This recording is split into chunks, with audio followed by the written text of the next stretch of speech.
हुआ तब वह उसके निवृत्त करने के लिए अगस्त्य मुनि के आश्रम में जाकर विधि संयुक्त प्रणाम करके स्थित हुए और नम्रता पूर्वक प्रश्न किया कि हे भगवान, अब देखो गुरु से हमें कैसा बर्ताव करना चाहिए। हम यही सब नहीं सीखना नहीं चाहते। जिससे हमें कुछ पूछना है उसके प्रति कैसा बर्ताव होना चाहिए हमारा। हम जो है वहाँ पर अधीन होकर के जाएं। हाँ, श्रुति के एक वाक्य में तो ये कहा है कि तद विज्ञान अर्थ, जब तुम्हें कुछ जानना हो स गुरुम एव अवगच्छेत। जब कुछ जानना हो तो तीर्थ में मत जाओ, मंदिर में मत जाओ, या डॉक्टर के पास न जाओ, वकील के पास न जाओ। किसके पास जाओ? सद्गुरुम एव अवगच्छेत, सद्गुरु के पास जाओ। और कहीं कैसे जाओ? समत पाणी, हाथ में कुछ लेकर जाओ। अब कुछ लेकर जाओ का मतलब क्या है? अब इसी का लोगों ने आज धर्म के नाम पर जो है लाभ उठाना शुरू कर दिया है और धर्म एक तरफ कर दिया और धर्म के नाम पर जो है गुरु को बदनाम करने लगे। गुरु के यहाँ खाली हाथ मत जाओ, 10 लाख दे लेकर जाओ। नहीं, समत पाणी का ये अर्थ नहीं होता है। समत पाणी का अर्थ ये होता है कि गुरुदेव जो कुछ मेरे पास है वो मेरा नहीं है। किसका है? आपका है। ज्ञान हो गया था राजा जनक को, रकाब में पैर रखा, रकाब में पैर रखा और जो है गुरुदेव ने कहा कि हे राजा जनक, हमको इतना जो है तुम्हारे कोषालय से धन चाहिए। तो राजा जनक आदेश देने लगे। उन्होंने कहा ये धन तुम्हारा है ही नहीं। अभी अभी तुमने कहा था गुरुदेव तुमको मेरा सब कुछ। हाँ, एक प्रार्थना में गाते हो ना, क्या लागे मेरा तेरा तुझको अर्पण, क्या लागे मेरा। जब तुम सब समत पाणी कर चुके हो तो तुम्हारा है क्या? तो कहने लगे गुरुदेव मेरा मन। उन्हें तेरा मन है कहाँ? तू तो सब कुछ दे चुका मुझे। मेरी बुद्धि वो भी तेरी नहीं है, वो भी मेरी। अब तेरा क्या है?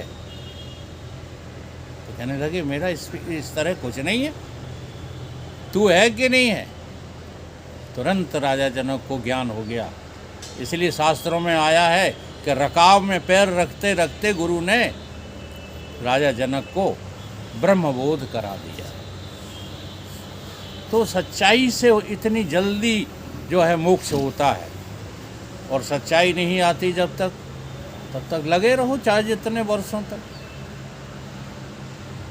तो विधि संयुक्त प्रणाम करके स्थित हुआ, नम्रता पूर्वक प्रश्न किया कि हे भगवान, तो समत पाणी होकर के गुरु के समक्ष जाना चाहिए। समत पाणी का अर्थ होता है सब कुछ गुरु को दे दो, अपने पास कुछ न रखो। जो कुछ लेकर जाओ सब क्या किसको दे दो? गुरु को दे दो। अहंकार भी तुम्हारा अपना नहीं होना चाहिए, वो भी गुरु के प्रति समर्पित है। विधि संयुक्त प्रणाम करके स्थित हुआ, प्रश्न किया। क्या प्रश्न किया? आप सर्व तत्वज्ञ और सर्व शास्त्रों के ज्ञाता हो, एक संशय मुझको है, सो कृपा करके निवृत्त करो। मोक्ष का कारण कर्म है कि ज्ञान? सुतीक्षण ने क्या प्रश्न किया कि मोक्ष किससे होता है? कर्म से होता है कि ज्ञान से होता है, अथवा दोनों से होता है? इतना सुनकर के अगस्त्य जी बोले कि हे ब्राह्मण, केवल कर्म मोक्ष का कारण नहीं है और केवल ज्ञान से भी मोक्ष प्राप्त नहीं होता। न तो केवल कर्म से मोक्ष मिलेगा और न केवल जो है बुद्धिजन ज्ञान से मोक्ष मिलेगा। मोक्ष की प्राप्ति दोनों से ही होती है। कर्म करने से अंतःकरण शुद्ध होता है। कर्म करने से क्या होगा? अंतःकरण शुद्ध होगा। अच्छा, चाहे जैसे कर्म करने से अंतःकरण शुद्ध नहीं होगा। अंतःकरण शुद्ध कैसे कर्मों से होगा? कि कर्म करते हुए कर्म फल की अपेक्षा न रखने से।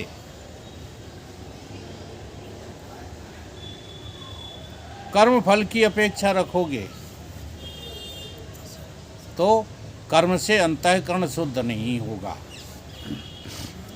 बल्कि तुम्हें कर्म का फल भोगना पड़ेगा, जो दुख भी हो सकता है, सुख भी हो सकता है, स्वर्ग भी हो सकता है और नरक भी हो सकता है। तो क्या करो? भगवान कहते हैं बुद्धि युक्ता जहात इहि उभय सुकृत दुष्कृता। क्या करो तुम अपनी बुद्धि में? बुद्धि को जो है समत्व की स्थिति में ले आओ। जहात इहि उभय सुकृत दुष्कृता। अच्छा करो चाहे बुरा करो, उसमें अहंकार से रहित हो जाओ, ये मैंने किया ही। ऐसा नहीं कि अच्छा तुमने किया और बुरा भगवान ने किया। ये बेईमानी नहीं चलेगी। जो कुछ तुम्हारे द्वारा कर्म हो रहा है उसमें कैसा समझो कि ये हमने किया ही नहीं है। जब तुम ऐसा समझोगे तो क्या होगा? तस्मात् योगाय यजस्वा। तुम समत्व योग में लग जाओगे। इसी का नाम है क्या? समत्व योग। और ये समत्व योग क्या करता है? योगः कर्मस्य कौशलम।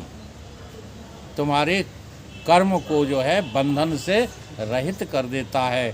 कर्म में कौशल्यता आ जाती है, उसे कर्म कौशल्यता कहते हैं। पैसा कमा लेना, वैभव कमा लेना, अपनी बुद्धि से दूसरों को परास्त कर देना, ये कर्म कौशल्यता नहीं है। कर्म कौशल्यता क्या होती है?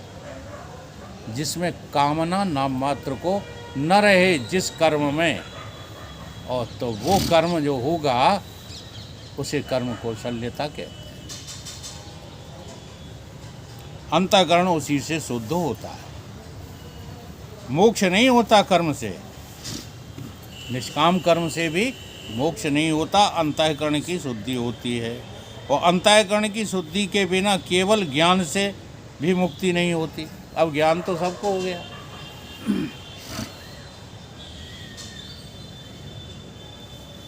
चौहान साहब, ज्ञान हो गया कि नहीं हो गया? हो गया। देखो अभी, अरे कैसे झूठ बोलते हो? अभी देखो प्रश्न का जवाब आप ज्यों का त्यों देंगे, ज्ञान पूर्ण बुद्धि से देंगे। आप बताइएगा, आप शरीर हो कि आत्मा हैं? तो देखो ज्ञान है। हाँ, वही तो कहा। अब दूसरा प्रश्न थोड़ा सा घुमाकर पूछते हैं। तुम आँख हो, नाक हो, कान हो, त्वचा हो या आत्मा हो? देखो कमाल करते तुम तो, ज्ञान की पराकाष्ठा में हो। यही कहा जा रहा है। हाँ, लेकिन अंतःकरण अभी शुद्ध नहीं है। अंतःकरण शुद्ध नहीं होता और ज्ञान हो जाता है, उसे तो समझ लो कि नरक ही रखा है। इसलिए ज्ञान होने के बाद अंतःकरण शुद्ध करो, या अंतःकरण शुद्ध कर लो पहले, तब ज्ञान प्राप्त करो। बात समझिए। जब वेदांत की कोई बात समझ में ना आए, ठीक है, तो अंतःकरण की शुद्धि वाले कर्मों का सिलसिला चालू कर दो। ये मंदिर क्यों जाया जाता है? अंतःकरण की शुद्धि के लिए। संसार मांगने के लिए थोड़ी जाया जाता, लोग मानते ही नहीं। मंदिर जाने वाला हर शख्स कोई ना कोई वासना रखता है, इसलिए जिंदगी भर मंदिर जाता रहता है, परंतु कोई अंतःकरण में परिवर्तन नहीं होता। इसलिए नहीं होता। यज्ञ क्यों कराते हो, हवन क्यों कराते हो, और अधिष्ठान आप क्यों कराते हैं? अंतःकरण की शुद्धि के लिए नहीं। अंतःकरण शुद्धि का उपाय कहीं किसी से पूछा ही नहीं, क्योंकि आपने प्रयोजन ही नहीं सिद्ध कर पाया कि हम जगत में आए क्यों हैं, इसलिए अंतःकरण शुद्ध करना ही नहीं चाहते। नहीं तो सच्ची बात यह है, हम लोग जो विवाह शादी करते हैं, बच्चे पैदा करते हैं और परिवार पालते हैं, इन कार्यों से भी अंतःकरण शुद्ध हो सकता है। परंतु बात यही है कि प्रयोजन तो बनाया होता अंतःकरण की शुद्धि का, वो बनाया ही नहीं। ईमानदारी से बताओ, ये बाल बच्चे जो पाल रहे हो, ये कौन के हैं? क्या समझ कर के पालते रहते हो उनको? अब तो पाल चुके हो, सब बुढ़े हो, अब पालना वालना तो छूट गया, अब तो मोह में फंसे हुए हो। बताओ किसके समझ करके पाले? अपने समझ करके पाले ना, इसलिए अंतःकरण शुद्ध नहीं हुआ। हाँ, पत्नी तुमने किसकी समझी, इसलिए अंतःकरण गंदा हो गया, भोगी हो गए। अरे भाई, शादी भी किसी प्रयोजन के कारण, अगर तुमने जो है शादी करके संतान उत्पत्ति अपना लक्ष्य भगवान के लिए बनाया होता, ये कोई इच्छा तो है।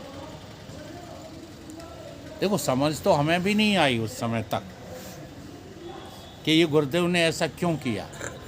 हम गुरुदेव में ही खोट देखते रहे। अगर उस समय मुझे समझ में बात आ जाती तो इतना समय न लगा होता।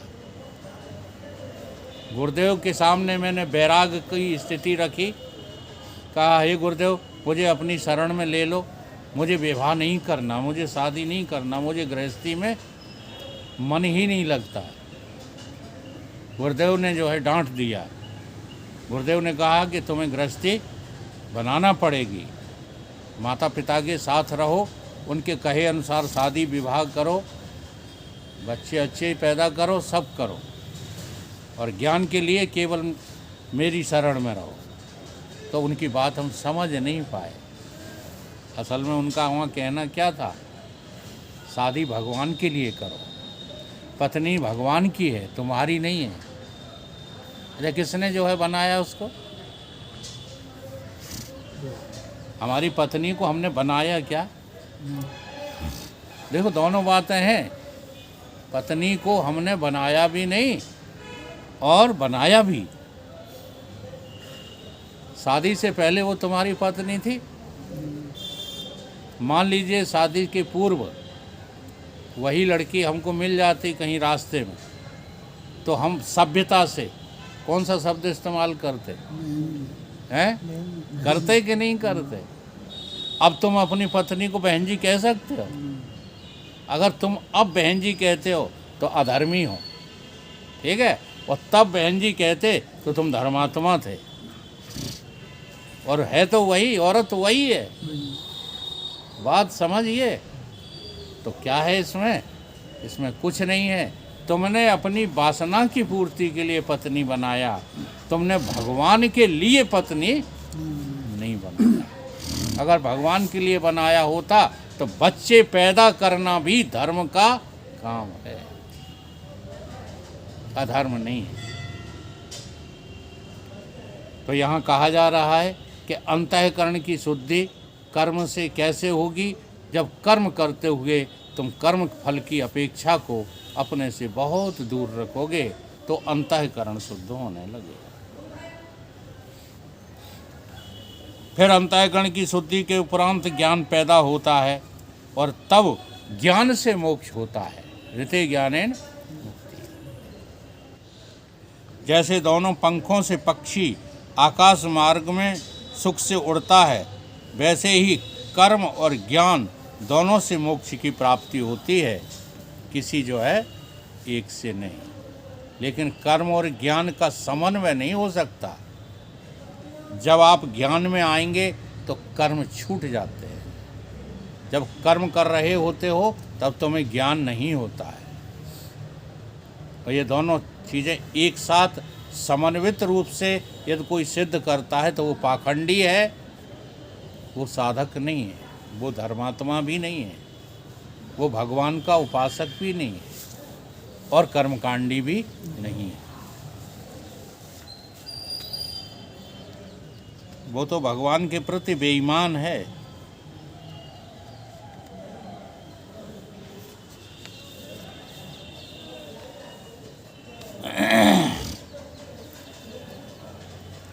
हे ब्राह्मण, इसी आशय के अनुसार 30 मिनट्स के बाद वो कर देना, बदल देना। बदल गया और 15 हो गए। 1 घंटा 15 मिनट? अरे तो बोल काहे नहीं रहे? बोलिए का 1 घंटा हो जाए तो सारा काम नहीं, अभी 1 घंटा हुआ नहीं है। 1 घंटा नहीं, हाँ तो 1 घंटा हो जाए तो बता। मतलब 30 के बाद बदल जाओ तो 15 से हो जाए। ठीक, कोई बात नहीं। इसी आशय के अनुसार एक पुरातन इतिहास है, वो तुम सुनो। इस ग्रंथ की विशेषता क्या है? ये ग्रंथ अच्छा क्यों लगेगा? क्योंकि इसमें सारी बातों को, वेदांत की सारी विधि विधाओं को कहानियों के द्वारा समझाया गया, इसलिए ये ग्रंथ जो है रुचिकर लगता है।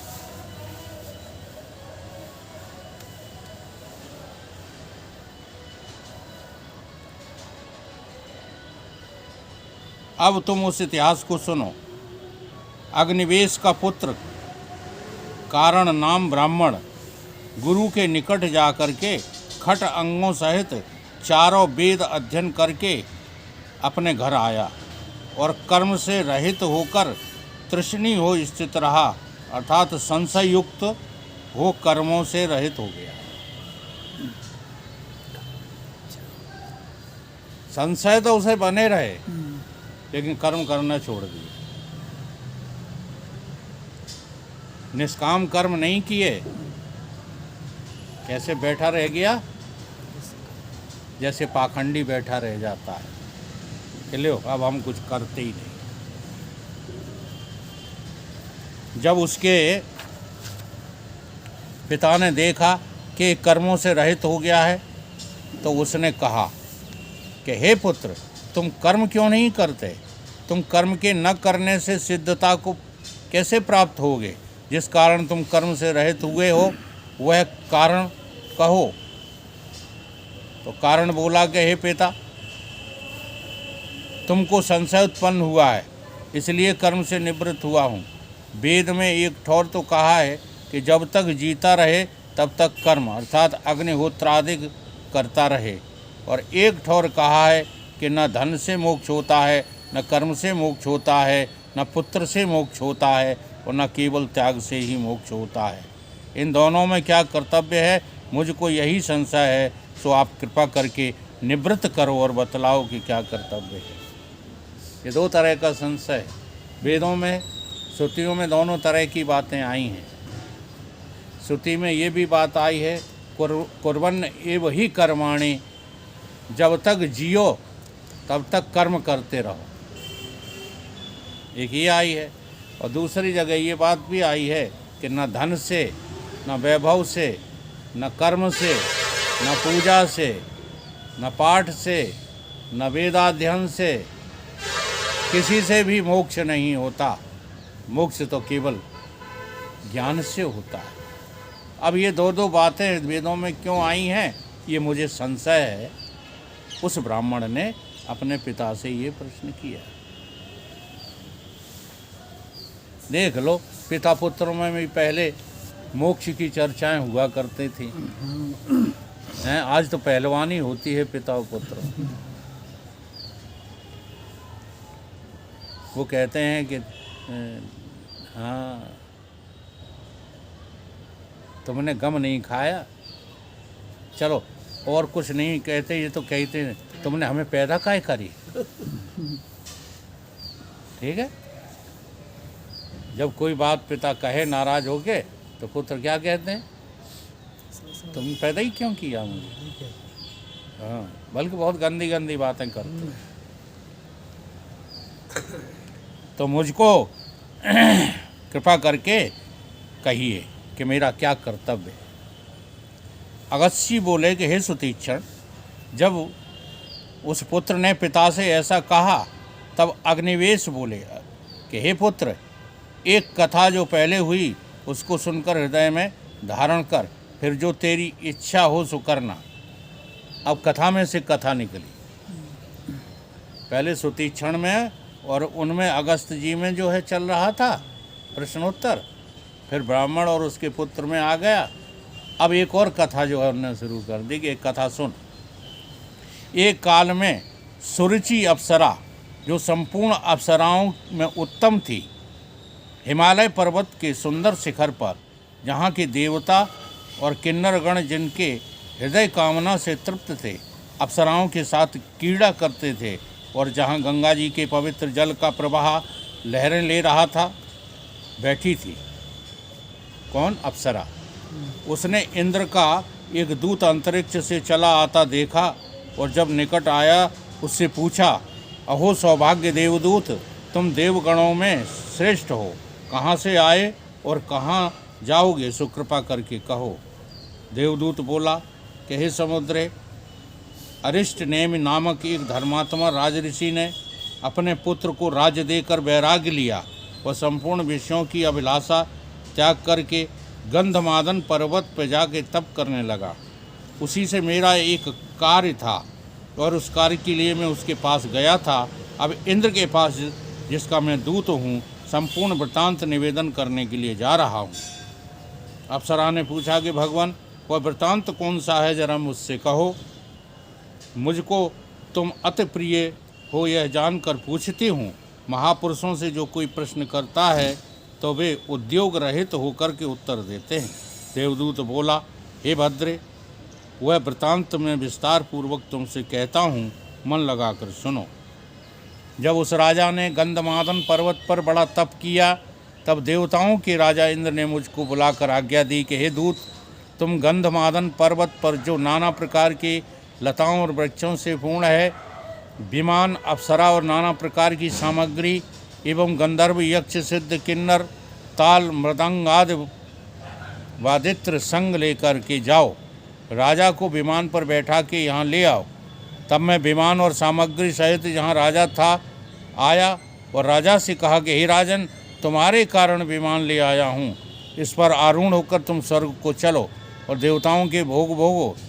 इतना सुन राजा ने कहा कि हे देवदूत, प्रथम तुम स्वर्ग का वृत्तांत मुझे सुनाओ कि तुम्हारे स्वर्ग में क्या क्या दोष और गुण हैं। हम तो बिना जो है सोचे विचारे ही लालच में आ जाते।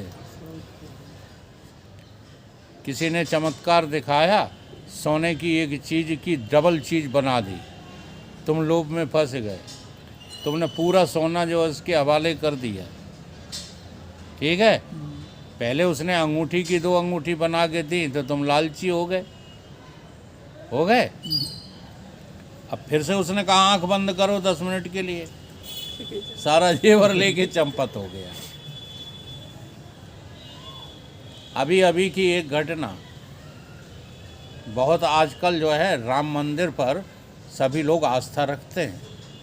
उन्हें कहा कि तुम आस्था रखते हो राम मंदिर पर और चंदा वंदा कुछ देते नहीं हो राम मंदिर के लिए। तो उस बनिए के लड़के ने कहा कि बोलो कितना देना है। उन्होंने कही कम से कम जो है 10 लाख रुपए करके दो।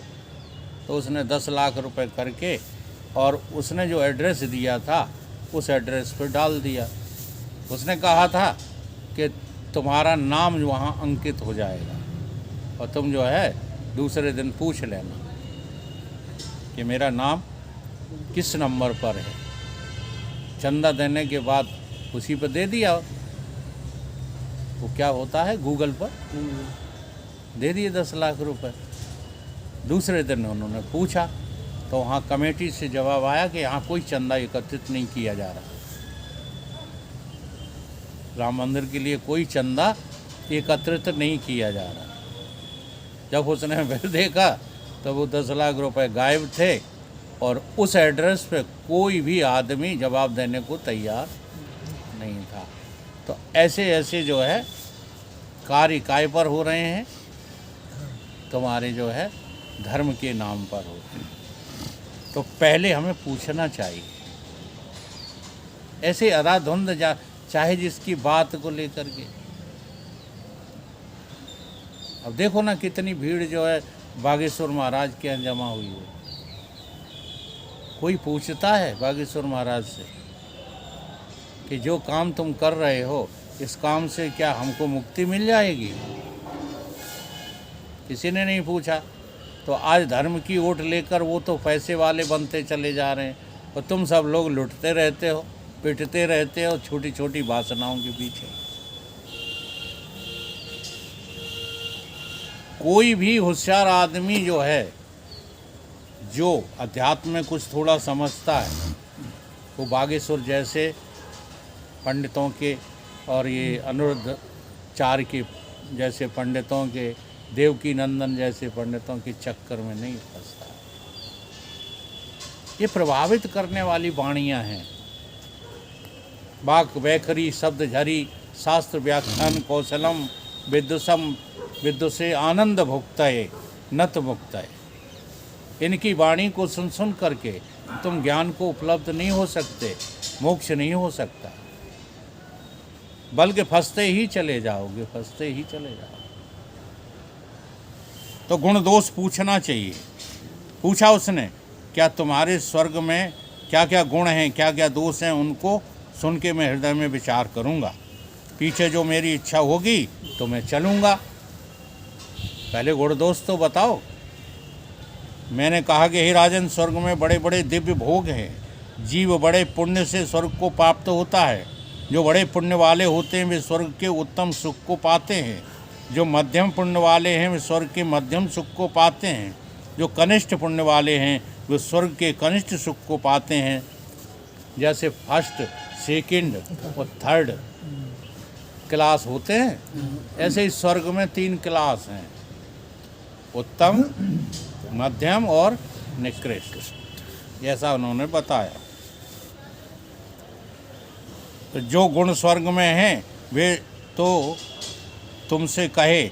अब स्वर्ग के जो दोष हैं वो भी सुनो। हे राजन, जो आपसे ऊंचे बैठे दृष्टि आते हैं और उत्तम सुख भोगते हैं, उनको देख करके ताप की उत्पत्ति होती है। ये दोष है। जब तुम अपने से उत्तम को देखोगे तो तुम्हारे अंदर जलन पैदा होगी, क्योंकि उनकी उत्कृष्टता सही नहीं जाती। जो कोई अपने समान सुख भोगते हैं उनको देखकर क्रोध उपजता है और वह मेरे समान क्यों बैठे हैं, और जो आपसे नीचे बैठे हैं उनको देख कर के अभिमान पैदा हो जाता है कि हम भी कोई हैं। तो ये दोष है। एक और दोष भी है कि जब पुण्य क्षीण होते हैं तब जीव को उसी काल में मृत्यु लोक में गिरा देते हैं, एक क्षण भी नहीं रहने देते। जब तुम सारे सुखों को भोग चुकोगे, पुण्य क्षीणे नरक लोके विसंति, तो फिर तुमको नरक जाना पड़ेगा। अभी हमारा देह जो है सुख से रह रहा है। मेरा बहुत ऐसे जीव हैं, जब हम देखते हैं ना पशुओं को, गायों को, सांडों को, तो रोंगटे खड़े हो जाते हैं। आपके होते हैं कि नहीं होते? नहीं होते हैं तो आप विचारक नहीं हो। क्यों? क्योंकि ये जो मनुष्य के भोग तुम भोग चुके, अब इंड होगा तो कहाँ जाओगे? इसी योनि में तो जाओगे, बच नहीं सकते, इसी में जाना पड़ेगा। तो उत्कृष्ट होने की कोशिश करो। अब वो हम सुनते नहीं। कितना हूँ समझाओ, खूंटा यहीं गड़ेगा। देखो, बैराग ऐसे नहीं होता है जैसे तुम चाहते हो, ऐसे नहीं होता घंटा होगा है। 1 घंटा होगा। जिस दिन आपको ये लगे कि हम मर गए, अब ये मकान, ये बच्चे, ये दुकान, इससे मुझे क्या लेना देना। उस दिन आप अपने को बैरागी समझना। हमारे जगदीश जी रोज़ हमसे कह देते हैं, तो हम समझा समझा के मरे जा रहे हैं। इनका एक ही जवाब होता है, ये नहीं कहते कि हम दुकान पर बैठे हैं, ये कभी नहीं कहते। एक आध विनोद नहीं है। अच्छा, विनोद नहीं है, वहाँ पर उस शब्द को हटा दो और ये शब्द जोड़ दो, हम हैं ही नहीं।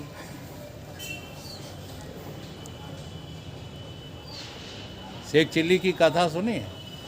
शेख चिल्ली जो है कह दिया गया था कि तुम तो मर गए, तो उनने मान ली कि हम मर गए।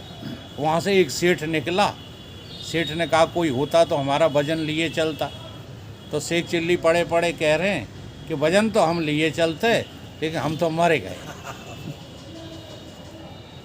तो जो शब्द आप इस्तेमाल करते हो कि विनोद नहीं है, वहाँ इस्तेमाल करो हम ही नहीं हैं। हम अगर हम न होंगे तो दुनिया के झंझट झमेले ही नहीं होंगे, बैराग हो जाएगा। फिर तुम बने रहो वहाँ, कोई बात नहीं। फिर तुम घर में बने रहो, दुकान पे बैठे रहो, केवल डिसाइड कर लो, चले चाहे ऐसी तैसी मरा है, घर चले चाहे डूब जाए, जिसका जो होना हो तो हो जाए। हम तो अब मरे गए, बिना मरे बैराग नहीं होगा। मरा मरा सबको कहे, मरा न जाने कोई, एक बार ऐसे मरो हाँ कि फिर मरना ही नहीं हो, फिर तुम्हें मरना नहीं पड़ेगा। एक क्षण भी नहीं रहने देते, यही स्वर्ग में गुण और दोष हैं।